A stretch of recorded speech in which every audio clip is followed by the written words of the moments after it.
할렐루야. 이 아침에 참 잘 나오셨습니다. 우리 옆에 분 한번 인사하도록 하겠습니다. 잘 나오셨습니다. 그런 애 받으십시오.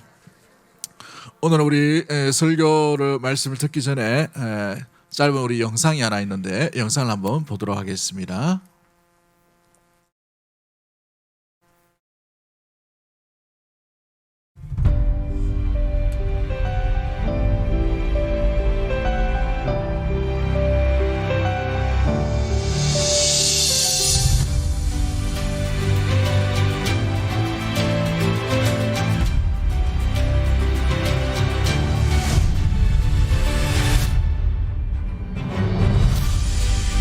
다니엘 기도회는 1998년 이 땅의 영적인 회복을 꿈꾸며 시작된 기도회입니다.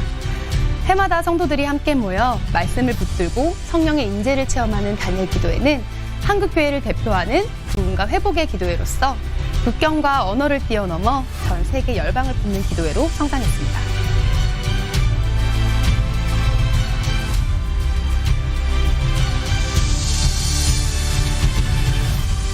다니엘 기도회는 예수님의 사랑을 실천하고 있는데요. 이웃의 아픔에 공감하며 미자립 교회와 해외 선교사님들의 손을 잡아주고 하나님 아버지의 마음을 이웃에게 전하고자 끊임없이 노력하고 있습니다. 또한 다니엘 기도회 모든 참여 교회에겐 다니엘 기도회의 찬양과 말씀, 설교와 간증 등 21일간의 프로그램과 홍보 패키지를 제공하고 있습니다. 그리고 함께한 교회에겐 다음 세대를 위한 꿈이 있는 미래의 교육 콘텐츠를 제공하여 우리 자녀들을 함께 키워나가는 든든한 사랑의 울타리 역할을 하고 있습니다.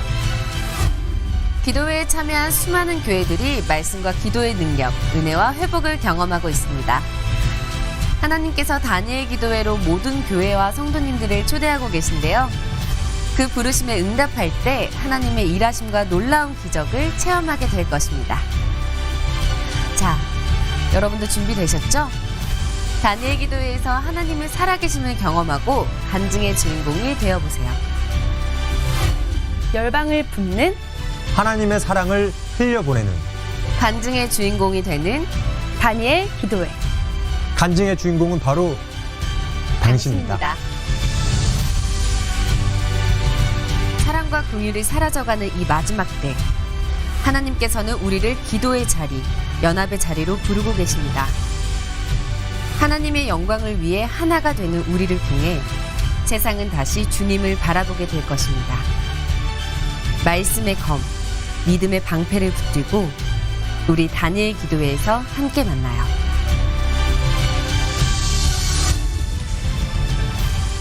네, 다니엘 기도회는 1일 오늘부터 21일까지 진행됩니다. 몸이 불편하신 분이나 집이 머신 분들은 온라인으로도 충분히 각 가정에서 같이 참여할 수 있으니까 무리하게 또 몸이 안 좋은데 나오시지 마시고 각 가정에서 이렇게 편안하게 또 같이 이렇게 참여하면 더 좋을 것 같습니다. 함께 이 계절, 가을 계절 가운데에 기도의 열매로 말미암아서 우리에게 응답받는 복된 또 2주 또 우리 21일이 되기를 간절히 소망합니다. 할렐루야. 오늘 본문의 말씀을 통해서 진실함으로 인도하시는 하나님, 진실함으로 인도하시는 하나님이라는 제목으로 말씀을 나누도록 하겠습니다. 아직 이 진실함을 증명하지 못했던 이 요셉의 형들이 이제 가나안으로 내려갑니다. 자기의 형제인 시몬만 남겨두고 떠나게 된 것이죠. 그런데 가나안으로 돌아가면 모든 것이 끝인 줄 알았어요. 이제 그 곡식 가지고 잘 먹고 잘 살 줄 알았는데 흉년이 아직 계속 진행되고 있는 것을 눈치채지 못하게 된 것이죠. 증명하라 증명하라 라는 이 요셉의 요구에도 불구하고 가나안 땅으로 떠나면 끝이라고 생각했던 그들이 하나님의 집요하시게 찾아오시고 두드리시고 또 간섭하시는 하나님의 놀라운 이 간섭하심과 인도하심을 오늘 본문에서도 함께 누리게 됩니다. 그로 말미암아 하나님께서 그들을 그냥 그 자리에 20년 동안 묻혀진 대로 죄와 상관없이 그냥 그대로 이렇게 살아갔던 영혼들이 아니라 하나님의 백성답게 하나님께서 지으신 목적대로 살 수 있도록 부르고 있다라는 사실들을 우리가 염두에 두어야 하는 것이죠. 그래서 오늘 본문을 통해서 우리가 알 수 있는 것은 무엇입니까? 무엇보다도 진실함으로 인도하시는 하나님, 그 백성을 그냥 그 형편 그대로 내버려 두시는 것이 아니라 하나님의 일과 하나님의 나라에 하나님의 백성답게 온전히 살아갈 수 있는 놀라운 그 일들을 이 백성들에게 보여주시고 이 일을 위해 간섭하시고 이 일을 위해 찾아오시고 이 일을 위해 절대 후퇴하지 아니하시고 두드리시는 그 하나님의 놀라운 이 손길들을 이 본문에서 보게 되는 것입니다. 하나님께서는 형들의 속에서 무엇보다도 깊게 뿌리내어 있는 죄의 습성들과 연약함들이 온전히 버려지고 하나님을 닮은 하나님의 백성다운 삶으로 살아가기를 원하시고 있다라는 사실인 것이지요. 그러므로 말미암아 진정한 성도, 하나님의 백성답게 살아갈 수 있도록 만들고 있다라는 사실인 것입니다. 그렇다면 우리 하나님은 하나님의 사람을 어떻게 진실함으로 인도하시고 어떻게 하나님께서 이끌고 나아가시는지 오늘 본문을 통해서 한번 살펴봅니다. 우리 26절과 28절 말씀을 보시면 하나님께서 어떻게 나타나고 계십니까? 무엇보다도 인식과 의식과 생각의 변화를 주심으로 이 형들에게 변화의 자극들을 허락해 주시는 하나님임을 보게 됩니다. 우리 오늘 길지만 29절 말씀, 28절 말씀인가요? 28절 말씀 우리 다 같이 한번 읽어볼까요? 28절 말씀 시작. 내 돈을 떠나도다. 보라, 자루 속에 있도다. 이에 그들이 혼이 나서 떨며 서로 돌아보며 말하되 하나님이 어찌하여 이런 일을 우리에게 행하셨는가 하고. 가나안 땅으로 돌아가는 길에 한 여관에 묵었는데 이 가축에게 곡식을 먹이려고 이 곡식 이 보따리를 열어보니까 뭐가 발견됐다는 말입니까? 돈주머니가 발견됐다는 것이죠. 그런데 지금까지도 이 형제들은 돈주머니가 하나인 줄만 알았어요. 근데 가나안 땅에 도착하니까 돈주머니가 몇 개예요? 형제들 숫자대로 다 집어넣은 것이죠. 요셉에 의해서. 그로 말미암아 이 애굽에서도 혼쭐이 났는데 이 가는 도중에 여관에서부터 이미 이들이 얼마나 낙담을 하고 큰 충격을 받았는지를 오늘 본문이 말해 주고 있습니다. 혼이 나서 떨었다라고 되어 있어. 혼이 나서 떨었다. 여러분, 그들이 애굽에 들어왔을 때 정탐꾼으로 오해를 받았죠. 그로 말미암아 3일 동안 감옥에 갇히게 되었습니다. 그리고 이제 겨우 이 가나안 땅으로 떠나려고 하니까 누구를 남겨두라 했습니까? 한 명을 남겨두라 했죠. 한 명이 남겨진 사람의 이름이 누구죠? 시몬이라는 사람을 남겨져 있게 됩니다. 볼모로 잡혔다는 말이에요. 그런데 그때도 이들이 그렇게 혼이 나서 떨며라는 표현이 없습니다. 그냥 담대하다는 말이죠. 한 명 희생해도 되겠다라는 생각들도 가지고 있었을지도 모릅니다. 그러나 아무튼 이 곡식단 안에 돈주머니가 발견되자마자 이들이 서로 말하면서 뭐라고 되어 있습니까? 혼이 나서 떨며 이렇게 되어 있어요. 여러분, 이 표현에 야차레브 하라드라는 단어를 씁니다. 혼이 나서 떨며 이라는 단어가 간담이 녹았다는 표현과 비슷해요. 간담이 녹았다. 우리 간담이 녹았다 그러죠. 간담이 녹아 보셨습니까? 표현입니다. 표현, 그죠? 그만큼 감당할 수 없는 아픔과 상처와 사건들의 충격이 있었다는 것이죠. 그로 말미암아 어떤 일이 일어나고 있습니까? 무엇보다도 그들 삶 가운데에서 말문이 막히는 그 상황으로 이렇게 치달리고 있는 것을 보게 됩니다. 여러분, 그들은 정탐꾼과 감옥에 갇혀도 이런 표현과 이런 반응이 없었어요. 그런데 사람이 너무 큰 충격을 당하면 말문이 어떻게 됩니까? 말이 막혀버리죠. 그래서 횡설수설할 때도 있고 또 때로는 말문이 막히고 너무나도 충격받아서 그냥 막 이상한 말을 말합니다. 이상한 말을 횡설수설할 때가 있죠. 그죠? 그런데 이 횡설수설해야 되는 그 상황인데 이 요셉의 형들이 누구를 부르고 있고 누구를 찾고 있고 누구를 의식하고 있습니까? 오늘 본문 뒤에 한번 보십시오. 혼이 나서 떨며 누구를 찾고 있죠? 하나님이 어찌하여 이런 일을 우리에게 행하셨는가라고 돼 있어요. 서로 돌아보면서 뭘 했다고요? 하나님이 어떻게 우리에게 이런 일을 하실 수가 있냐. 여러분 한번 잘 보십시오. 이들이 하나님을 찾던 그 형제들이 아니에요. 하나님을 의식했던 사람도 아니었단 말이죠. 요셉을 억울하게 죽이려고 했을 때에도 하나님을 찾던 이 형제들이 아닙니다. 요셉을 바라볼 때에도 하나님을 의식했던 형제들이 맞아요, 알아요? 아니에요. 감옥에 들어갈 뻔하는 정탐꾼으로 오해받을 때에도 억울하잖아요. 그럴 때 하나님을 당연히 찾아야 되죠. 그런데 이 형들은 하나님을 전혀 찾던 그런 사람이 아닙니다. 자기들이 3일 동안 감옥에 갇혀도, 자기들 대신에 볼모로 시몬이 잡혀도 하나님이 왜 이 일을 우리에게 행했는가 말을 전혀 하지 않았던, 하나님을 전혀 의식하지 못했던 형들이 바로 이 요셉의 형들이었어요. 그런데 돈주머니가 나오니까 간담이 놓은 거예요. 요셉의 권력이 어떤지를 알았습니다. 총리의 힘이 어떤지를 알았어요.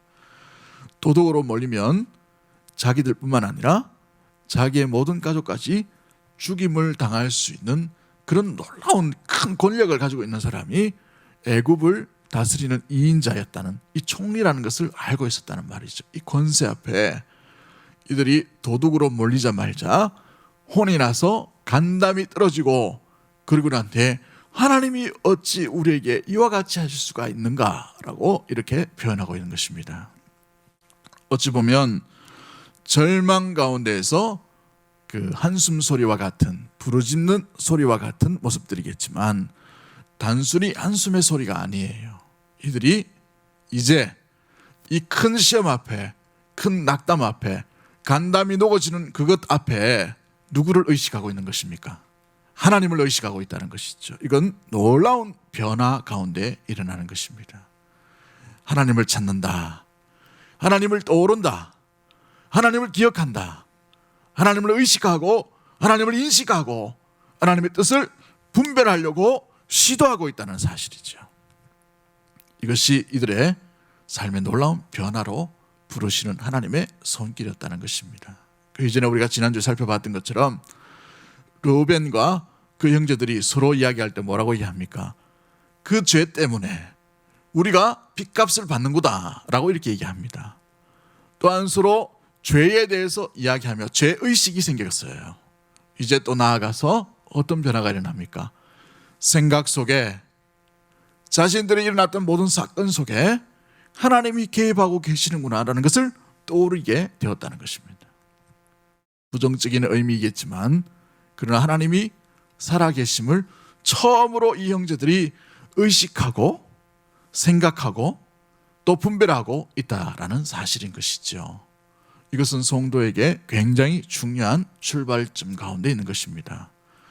우리가 우리의 힘으로 이 세상이 돌아가는 것처럼 보이고, 세상의 모든 것이 우리의 힘과 경험과 우리가 가지고 있는 물질로 우리가 살아가는 것처럼 보이지만, 세상 사람은 몰라도 믿음의 선택받은 성도는 주님의 뜻 안에서 살아가고 있음을 고백하는 존재인 거예요.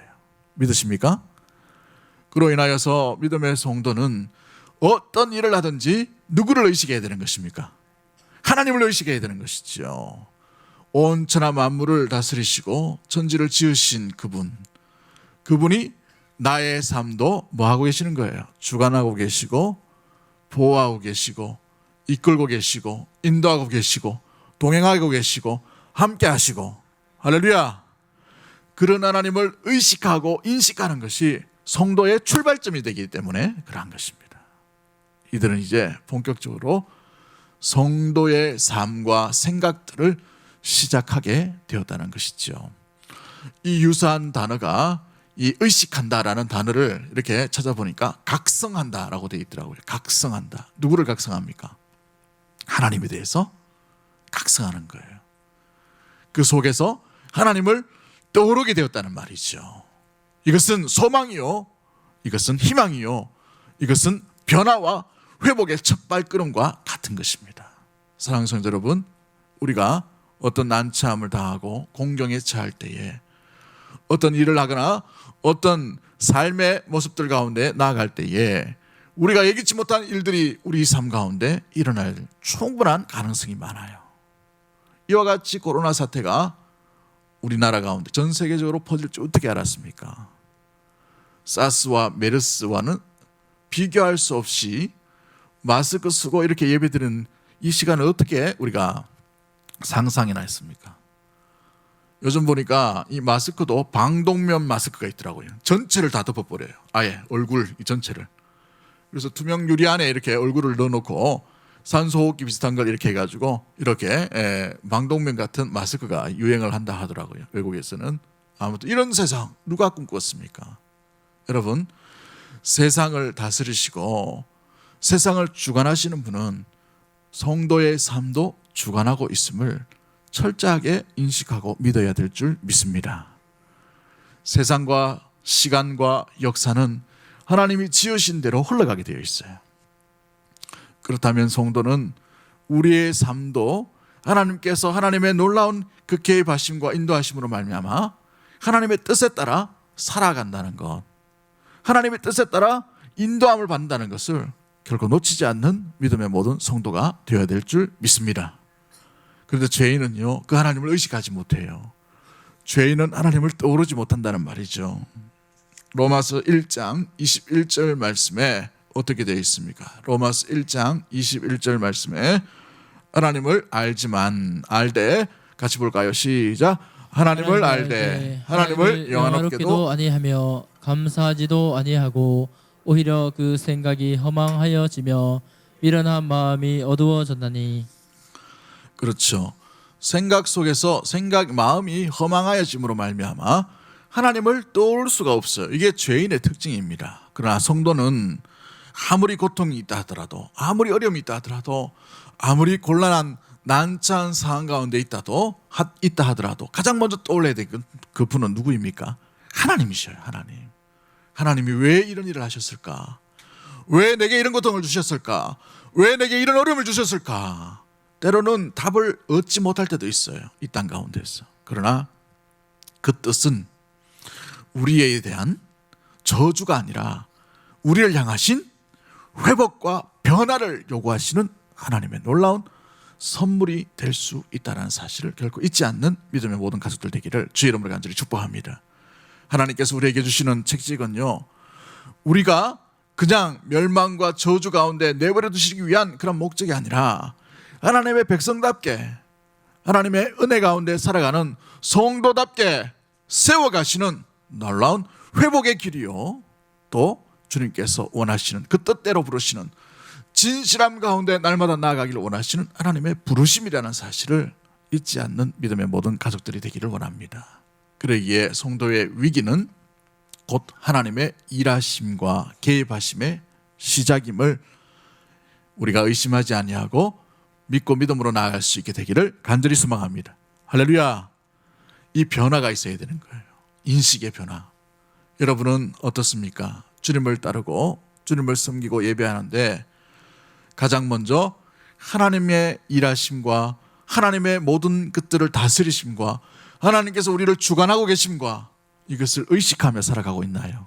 아니면 내 감정의 골, 내 생각대로, 내 경험대로 늘 살아왔듯이 내 마음에 충실하게 그렇게 살아가고 있나요? 우리 믿음의 성도는 하나님을 의식하며 살아가는 존재인 줄 믿습니다. 하나님을 떠나서는 생각할 수가 없는 것이지요. 우리 오늘부터 이 11월이 시작됩니다. 이 11월 한 달 우리가 살아가는 동안에도 주님을 의식함으로 말미암아 주께서 나를 어떻게 인도하시고 주께서 어떻게 나를 다스리시고 주께서 어떻게 나를 변화시키려고 하시는지를 우리 자신을 내어드림으로 말미암아 주의 인도하심 따라 살아가며 주님을 의식하며 주님을 인식하며 주님께 놀란 은혜의 그 각인된 상태로 주님을 따를 수 있는 사랑하는 주의 백성들 다 되기를 주의 이름으로 간절히 축복합니다. 할렐루야. 두 번째 우리가 기억해야 될 것은 하나님께서 진실함으로 인도하시기 위해 이 요셉의 형들을 어떻게 이끌고 가십니까? 두 번째 변화가 있죠. 태도를 변화시키는 것을 보게 됩니다. 태도의 변화이죠. 요셉의 형들은 거짓말 잘하는 형제들이었어요. 요셉을 죽이려고 했다가 요셉이 또 동생을 죽인다는 그 양심에 찔려서 어떻게 해버립니까? 은 20냥에 요셉을 팔아버립니다. 애굽으로. 그랬던 사람이에요. 그런데 오늘 본문 29절 말씀 한번 읽어볼까요? 29절 말씀 시작. 그들이 가나안 땅에 돌아와 그들의 아버지 야곱에게 이르러 그들이 당한 일을 자세히 알리어 아뢰되. 여러분 여기 본문을 보시면 이들과는 생소한 단어가 여기에 등장합니다. 그들이 당한 일을 어떻게 한다고요? 자세하게 누구에게 아뢰입니까? 그의 아버지에게 아뢰입니다. 물론 책임감을 들기 위해서 그 아버지에게 자세히 얘기했지요. 그런데 한번 보십시오. 20년 전에 그 동생을 없애버리려고 했을 때에 그 동생을 없애려고 했을 때 이들이 했던 것들이 뭡니까? 속임수였어요. 아버지를 속이고 요셉을 속였던 속임수였어요. 뻔뻔하게 자기 아버지에게도 가서 옷을 갈기갈기 찢어버리고 거기다 짐승피를 묻히고 난 뒤에 그 속임수로 아버지도 속이고 보고 계시는 하나님도 속였던 사람들입니다. 요셉은 당연히 속임을 당했겠죠. 그런데 오늘 본문을 보시면 뭔가 진실함 가운데 조금씩 변화되고 있는 형들의 모습을 보게 돼요. 사실 그대로를 아버지에게 알릴 만큼 변화가 일어나고 태도의 바뀜이 나타나고 있는 것을 보게 되지요. 그렇습니다. 여러분, 이 상황을 통해서 우리가 알 수 있는 것은 하나님은 하나님의 백성들이 죽은 양심의 상태로 그냥 내버려 두시기를 기뻐하시지 않는다는 사실입니다. 조금 더, 점점 더, 조금씩 더 변화와 거룩의 길과 정직의 길과 성실의 길과 확실한 길로 나아가기를 원하시고 있다는 사실이에요. 할렐루야. 여러분, 우리 본문을 한번 찾아보도록 합니다. 창세기 42장 11절 말씀을 한번 볼까요? 11절 말씀. 42장 11절 말씀 시작. 우리는 다 한 사람의 아들로서 확실한 자들이니 라고 되어 있어요. 거기까지요. 자기 스스로를 어떻게 표현합니까?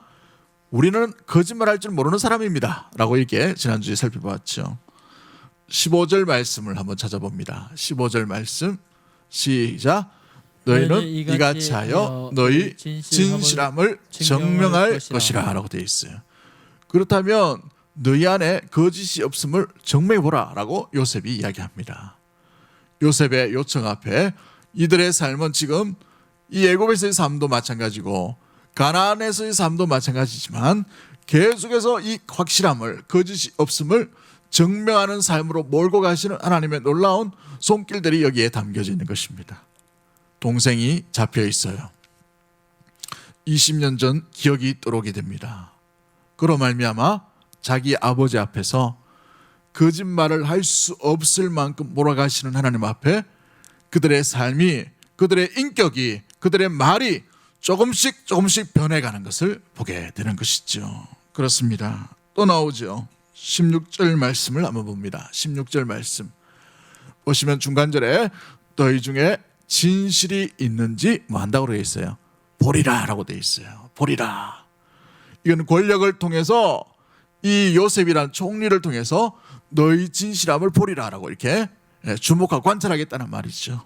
그럼 말미암아 20절 말씀에 어떻게 되어 있습니까? 20절 말씀 보시면은 그러면 너희 말이 진실함이 되고 너희가 뭐하지 않으리라 라고 되어 있어요. 죽지 아니하리라고 되어 있어요. 그 말이 진실이 되게끔 행동하라 라는 의미로 이게 되어 있죠. 실제로 어떻게 행동하는지 보겠다라는 의미를 가지고 있습니다. 그로 인하여 오늘 본문이 31절에 다시 또 반복하는 그들의 입술의 고백이 담겨져 있어요. 어떻게 고백합니까? 자기 아버지 앞에 같이 봅니다. 시작. 우리는 확실한 자들이요 정탐꾼이 아니니이다. 다시 한번 요셉과 대화했던 것을 그들 스스로 기억함으로 내뱉는 일들이 일어나게 됩니다. 그렇죠. 34절에 똑같이 등장합니다. 34절 말씀 같이 봅니다. 시작. 너희 막내 아우를 내게로 데려오라. 그러면 너희가 정탐꾼이 아니요 확실한 자들임을 내가 알고라고 되어 있어요. 내가 알고. 그렇습니다. 그 내용들이 점점 더 하나님께서 어디로 인도하고 계시는 거예요. 변화가 미미하지만 조금씩 거룩의 길로, 조금씩 더 정직한 길로, 조금씩 더 그 인격과 성품이 주님 닮은 모습으로 나아갈 수 있도록 만드시는 것을 보게 되지요. 왜 그렇습니까? 하나님은 거룩하신 하나님이기 때문에 그렇습니다. 그 거룩하신 하나님은 하나님의 자녀가 하나님을 닮아 거룩의 길로 걷기를 원하고 있다는 사실이지요. 그러므로 정직으로 인도하시는 하나님은 이 믿음의 백성들과 형제들을 거룩의 길과 정직의 길과 확실한 길로 인도해 가시는 하나님이시라는 사실입니다. 그렇습니다. 저와 여러분도 마찬가지죠. 어제보다 오늘이 우리는 정직과 성실과 거룩의 길로 걸어가야 될 줄 믿습니다. 작년이 올해가 작년보다 더 거룩한 길로, 더 나은 길로 주님께서 보시기에 정직한 길로 우리의 삶을 통해 주님 앞에 드러내는 삶을 온전히 살아가야 될 줄 믿습니다. 하나님은 하나님의 백성을 거룩의 길로 인도하고 계시기 때문에 그런 것이죠. 마찬가지입니다. 우리의 삶이 계속해서 어제보다 오늘이 더 나은 거룩의 길로 채워져 감으로 말미암아 주의 백성으로 주께서 기뻐하시고 사용하실 만한 그릇들로 날마다 나아가게 되기를 주의 이름으로 간절히 축복합니다. 할렐루야. 그렇다면 이들이 그 거룩의 길로 나아가 구체적으로 변화된 게 뭡니까? 하나님을 의식했어요. 또 입술이 변화되었습니다. 조금씩 거룩의 길로 걸어갔어요. 그 다음에 하나님께서 요구하신 것이 뭐죠? 우리 36절과 38절 말씀인데 36절과 38절 말씀 중에 36절을 먼저 한번 읽어봅니다. 시작. 그들의 아버지 야곱이 그들에게 이르되 너희가 나에게 내 자식들을 잃게 하도다. 요셉도 없어졌고 시몬도 없어졌거늘 베냐민을 또 빼앗아 가고자 하니 이는 다 나를 해롭게 함이로다. 야곱의 마음이 담겨져 있습니다. 다 나를 해롭게 하도다. 시몬도 요셉도 이제 베냐민도 빼앗기게 되었다라면서 이 야곱이 뭐라고 표현합니까? 나를 해롭게 함이로다 라고 표현하고 있죠. 이 표현이 뭐냐면 하나같이 다 나를 괴롭히는구나 라고 되어 있어요. 하나같이 다 나를 괴롭히는구나. 요셉을 잃고 난 뒤에 얼마나 상심했던지 그 마음의 표현이 여기 담겨져 있고, 또 다른 이 아우였던 베냐민을 잃을 것 같아서 마음의 억장이 무너진다는 겁니다. 38절에 보면 이 야곱이 스올이라는 단어를 써요. 죽음이라는 단어를 씁니다. 찢어지는 마음, 아픔을 이야기하는 것이 이 표현의 모습들 가운데 있다는 것이죠. 가정의 위기입니다. 형제간의 위기일 수 있고, 야곱과 그의 자녀들 가운데 절대절명의 위기를 처했다는 것을 야곱도 시인하고 그 자녀들인 요셉의 형들도 시인하고 있는 장면이죠. 그럴 때 놀라운 변화가 일어납니다. 이전과는 찾아볼 수 없는 변화가 일어나죠. 우리 37절 말씀을 우리 다 같이 한번 읽어봅니다. 37절 말씀 시작. 르벤이 그의 아버지에게 말하여 이르되 내가 그를 아버지께로 데리고 오지 아니하거든. 내 두 아들을 주기소서. 그를 내 손에 맡기소서. 내가 그를 아버지께로 데리고 돌아오리이다. 하나님을 의식하지 못하고 인식하지 못했던 형제들의 모습이었다면 이 르우벤에게서 찾아볼 수 없는 이 모습이 여기에 담겨져 있는 것을 보게 됩니다. 르우벤이 어떤 사람입니까? 책임을 회피하려고 했던 사람이에요. 여러분 잘 보시면 이 37장에 요셉을 죽이려고 할 때에 적극적으로 나서지 못합니다. 죽이지 마라 그냥 이렇게 해요. 그런데 잠시 자리를 비워버립니다. 이게 말이 됩니까? 장남인데, 장남이면 나이 차이가 얼마나 많이 납니까? 그렇죠? 아버지 뻘이에요. 그런데 형제들이 자기 동생을 죽이려고 모의를 하고 있는데 말만 해놓고 자기는 자리를 비워본단 말이에요. 뭐 하라는 말입니까? 내 없는 동안에 알아서 하라는 말이에요. 책임감이 없는 사람이에요. 책임을 회피했던 사람이에요. 그도 그럴 것이 형제들에게 전혀 본을 못 보였던 사람입니다. 아버지의 첩을 통관했던 사람이에요. 여러분 얼마나 이 가정사가 무질서해져 버렸던 일들입니까? 장남이 아버지의 침상을 더럽히는 일들, 고대에도 용납하지 못하는 일들입니다. 아버지의 권한을 내게 달라는 이 대대적인 드러내놓고 요구하는 이런 행위가 바로 그런 행위예요.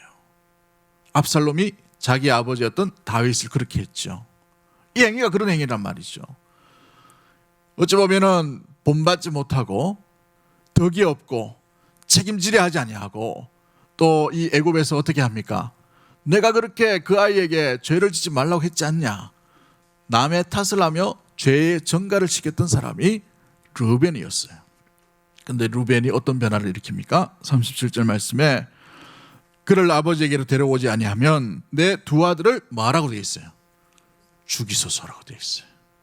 여러분 고대의 자녀 중에 아들이라는 것은 모든 것을 의미합니다. 모든 것. 근데 그 두 아들을 어떻게 하라고 되어 있어요? 생명을 담보하며 내가 데려오겠다라고 책임지는 자리로 나아가고 있는 것을 보게 되지요. 그렇습니다. 하나님을 의식하고 거룩의 길, 점점 더 정직의 길로 걸어간 이 형제들 가운데에서 이 르벤은 이제 그 자리 가운데에서 어떤 변화가 일어납니까? 회피하는 자리에 머물러 있는 것이 아니라 그 일에 대해 위기 가운데에서 가정의 절망과 고통 가운데에서 희생을 감당하려는 마음과 책임을 감당하려는 마음과 그 일에 부담감이 있지만 그것을 채워가려고 하는 남 탓하는 자가 아니라 그 일을 감당하려고 하는 자로 변화되고 있는 것을 보게 되지요. 여러분 충동적이라 할 수 있습니다. 그러나 공동체의 문제를 위해 해결하기 위해 기꺼이 희생하려고 하는 이 르벤의 참된 변화의 모습이 여기에 담겨져 있습니다. 그렇게 2년이 흘러가요. 머뭇거리는 야곱으로 인하여서 더 고통이 임하게 됩니다. 그럴 때 이제 유다라는 사람이 등장하죠. 창세기 43장 9절 말씀을 한번 봅니다. 창세기 43장 9절 말씀 시작. 내가 그를 위하여 담보가 되오리니 아버지께서 내 손에서 그를 찾으소서. 내가 만일 그를 아버지께 데려다가 아버지 앞에 두지 아니하면 내가 영원히 죄를 지리다. 르벤보다 한 걸음 더 책임을 지려고 하죠. 이제 누구의 생명이에요? 자기 생명, 자기 생명. 못 데려올 것 같으면 나를 죽이십시오. 자기를 내어드리는, 자기를 주는, 오늘날 표현으로 우리 신약 시대를 바라보면 그리스도께서 자기를 위해 자기를 내어주심으로 교회를 위해 내어주심 가운데 그처럼 유다가 그런 행동과 그런 모습으로 아버지 앞에 나갔던 모습들 가운데 있게 되지요. 여러분 유다는 어떤 사람이에요? 똑같은 사람입니다. 르벤과 쌍벽을 이루는 사람이죠. 자기의 며느리와 어쩔 수 없이 동거했던 사람이 유다였어요. 또 어떤 사람입니까? 자기의 동생을 돈 20냥, 은 20냥에 팔아버렸던데 앞장서서 꾀를 냈던 사람이 유다였어요. 근데 이 유다가 그 베냐민과 가정의 위기 앞에 책임을 자기 목숨을 내놓고 감당하려고 하는 놀라운 책임감 있는 변화가 이 가운데서 일어나게 되었다는 사실입니다. 사랑하는 성도 여러분, 그렇습니다. 하나님은 선택받은 하나님의 사람으로 하여금 시련과 고통의 시간 속에서 믿음이 온전히 자라가기를 원하시고 있습니다. 삶 속에서 주님 앞에 더욱 진실하게 살아가기를 기뻐하시고 그런 자를 찾고 있다는 사실이지요. 책임을 회피하거나 남의 탓을 돌리는 그런 모습의 연약한 자가 아니라 가정의 위기 앞에, 그 내면의 위기 앞에, 공동체의 위기 앞에 점점 더 거룩의 길을 걸어가고 하나님의 을시가하고 그 앞에서 책임감을 다 지려고 하는, 그 십자가를 지려고 하는 그 마음과 그 정신과 그 내면의 믿음을 기뻐하신다는 사실입니다. 하나님께서 우리에게 은혜 주신 이유가 뭡니까? 왜 우리에게 이 놀라운 은혜와 사랑을 베풀어 주셨나요? 그 은혜에 합당한 자로 응답하며 살아가는 것이지요. 이 백성은 나를 찬송하기 위해 지었다라고 이렇게 하나님께서 말씀하신 이유가 뭐예요? 은혜 받은 만큼, 사랑을 주신 만큼 그 사랑에 합당한 자로 온전히 살아가기를 원하시는 하나님의 돌보심과 또 하나님의 기대하심이 믿음의 백성과 공동체와 성도에게 있다는 것이지요. 그냥 야곱을 부르신 것이 아닙니다. 이스라엘 백성을 그냥 부르신 것이 아니에요. 공동체 위기 앞에 이제 죄 탓을 하고 남을 희생시켰던 그런 사람이 아니라 나를 희생시키시는, 나를 희생시키고 책임감을 감당하는 그런 자리로 나아가기를 원하는 하나님의 놀라운 은혜에 합당하게 응답하는 자로서 살아가기를 원하시는 하나님의 놀라운 거룩의 길로, 정직의 길로 인도하시는 하나님의 손길이라는 사실이지요. 영국 시골 교회에 아프리카 의료 선교를 위해 헌금하는 시간을 가지게 되었다고 합니다. 그런데 그 헌금 바구니를 돌리는 그 시간에 헌금 바구니를 한 소년이 붙들고 바닥에 좀 내려놓으라고 이렇게 얘기합니다. 그래서 무슨 영문인지 몰라서 바닥에 내려놨더니만 이 소년이 그 헌금 바구니 그 위에다가 폴짝 뛰어서 앉아버리는 거예요. 그러니까 이 헌금위원이 놀래가지고 뭐 이런 애가 다 있냐라고 막 꾸중을 합니다. 뭐라 하는 것이죠. 그런데 이 리빙스턴이라는 소년이 그 눈을 헌금위원에게 쳐다보면서 이렇게 얘기합니다.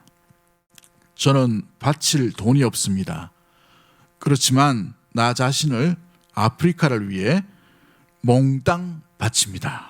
어린 소년이 이야기하는 거죠. 어른이 들을 때 황당한 이야기가 아닙니까? 농담하는 줄 알았어요. 철없는 철부지의 장난으로 여긴 것이죠. 그 뒤로부터 50여 년이 흐른 뒤에 이 리빙스턴의 마지막 일기장에는 이렇게 기록되어 있습니다. 1873년 3월 19일 그날은 리빙스턴의 생일이었습니다. 그 마지막 일기장에 이렇게 기록되어 있어요.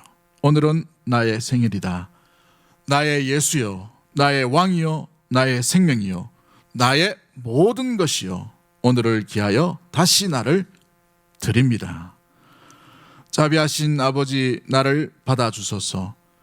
아버지께서는 독생자를 나에게 주셨는데 이 못난 것 아무것도 아니지만 몽땅 바치오니 받아 사용해 주옵소서. 아멘. 이렇게 되어 있어요. 이 편지, 이 일기의 끝으로 이분이 무릎 꿇은 상태로 그대로 돌아가십니다. 기도하는 자세로.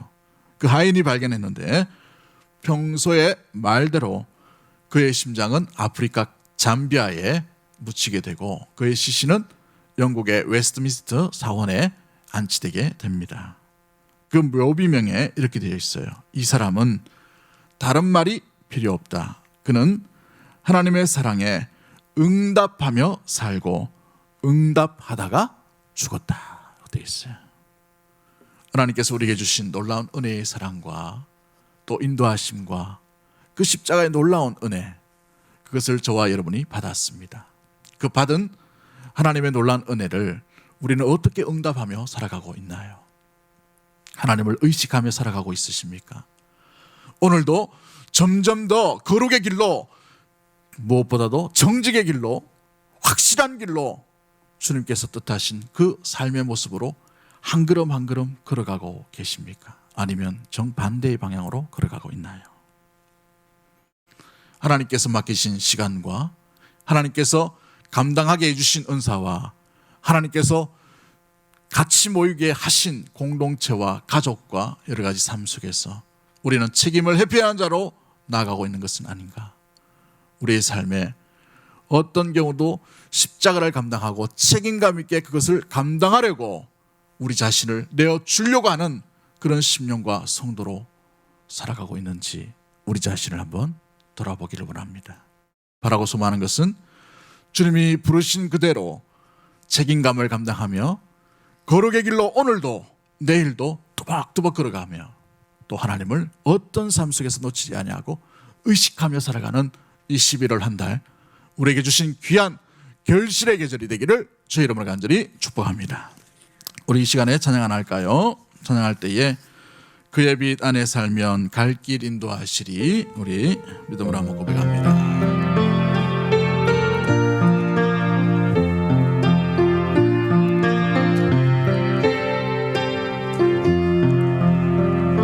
그의 빛 안에 살면 갈 길 인도하시리. 주의 눈 내 인생을 지키시리. 늘 지키시리.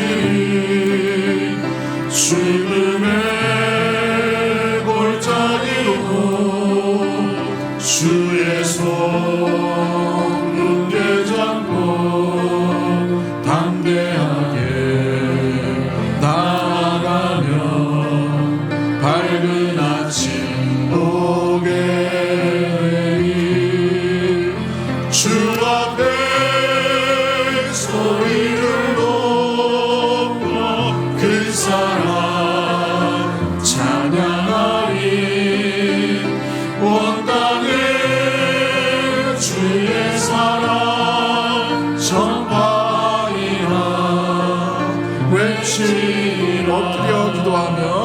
엎드려 기도하면 주님이 들으시리. 모든 것 합력하여 선하게 지어지시라. 내 곁에 주 계시니 두려움 전혀 없네. 주님이 날 사랑하니 세상이 감당 못하네. 주 앞에 소리를 높여 그 사랑 찬양하리. 온 땅에 주의 사랑, 온 땅에 주의 사랑 전파이라. 외치리라. 우리 이 시간에 합심해서 한번 짧게 한번 기도하기를 원합니다. 주님께서 우리를 부르실 때에 그냥 부르신 것이 아닙니다. 주의 은혜에, 주의 사랑에, 주의 놀라운 희생에, 주의 긍휼하심에 합당한 자로 응답하며 살아가기를 기뻐하시고 부르시고 있고 지금도 함께 하신 줄 믿습니다. 그러기에 우리가 늘 주님을 의식하며 살아갈 수 있도록, 주님 없이 살아가는 자가 아니라 주님과 함께 동행하는 믿음의 성도 되게 해달라고, 가정이 되게 해달라고 기도하시고, 우리가 오늘이 어제보다 더 나은 거룩의 길로, 또 정결한 삶으로 주님께서 기뻐하시는 정직의 길로 날마다 걸어가는 우리의 삶이 될 수 있도록 주님 인도하여 주옵소서. 변화가 미비하지만 그러나 이 모습과 이 마음을 잃지 않도록 주님 인도하여 주시고, 주님께서 맡겨주신 모든 시간과 모든 은사와 모든 기회 가운데에서 그 책임을 회피하는 자가 아니라 그 책임을 능히 감당하며 우리 자신을 주님께 내어드림으로 말미암아 나아갈 수 있는 우리 귀한 믿음의 모든 가족들 될 수 있도록, 교회가 될 수 있도록 도와달라고 우리 주여 한번 외치고 동성을 합심해서 한번 기도하도록 하겠습니다. 주여.